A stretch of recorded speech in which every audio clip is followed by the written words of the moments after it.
जो मिला। 2015 সালে মুক্তি পাওয়া সুপারহিট সিনেমা বজরঙ্গি ভাইজানে সালমান খান ও শিশুশিল্পী হর্ষালি মালহোত্রার আবেগঘন সম্পর্ক আজও দর্শকদের মনে অমলিন। ছবির একটি জনপ্রিয় দৃশ্যের শুটিং নিয়ে এবার অজানা এক ঘটনা প্রকাশ করেছেন ছবির অভিনেতা মনোজ বক্সী। সম্প্রতি এক সাক্ষাৎকারে মনোজ জানান, একটি দৃশ্যে হর্ষালিকে চিকেন খেতে খেতে হাসি মুখে অভিনয় করতে হয়েছিল, কিন্তু বড় টুকরা মুখে চলে যাওয়ায় প্রতিবার সংলাপ বলা কঠিন হয়ে পড়ছিল, ফলে বারবার মুখের খাবার বের করে দিতে হচ্ছিল ছোট্ট অভিনেত্রীকে। মনোজের দাবি, সেই সময় শিশুশিল্পী যাতে অস্বস্তিতে না পড়ে সেজন্য সালমান খান নিজেই হাত বাড়িয়ে দেন। হর্ষালি প্রায় 20 বার তার হাতেই খাবারের টুকরা ফেলেছিল, অথচ একবারও বিরক্ত হননি অভিনেতা।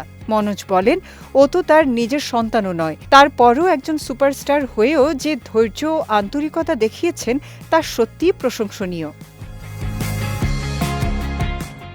তিনি আরও বলেন, এই একটি ঘটনায় সালমান খানের মানবিক দিক সম্পর্কে তার ধারণা বদলে দেয়। শুটিং সেটে নতুন শিল্পী, শিশু শিল্পী কিংবা ইউনিটের সদস্যদের সঙ্গে সালমান সবসময় সহজ ও আন্তরিক আচরণ করতেন।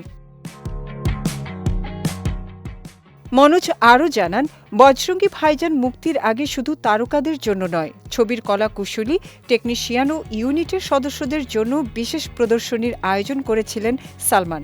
তার মতে, এতে বোঝা যায় পর্দার আড়ালে কাজ করা মানুষের অবদানকেও সমান গুরুত্ব দেন এই বলিউড তারকা। 2015 সালে মুক্তি পাওয়া বজরঙ্গি ভাইজান শুধু বক্স অফিসেই নয়, দর্শকের মনেও স্থায়ী জায়গা করে নেয়।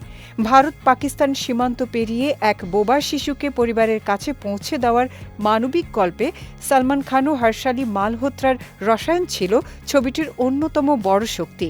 সম্প্রতি সেই দৃশ্য সামাজিক যোগাযোগ মাধ্যমে আবারও ভাইরাল হওয়ায় শুটিংয়ের এই অজানা গল্প নতুন করে আলোচনায় এসেছে।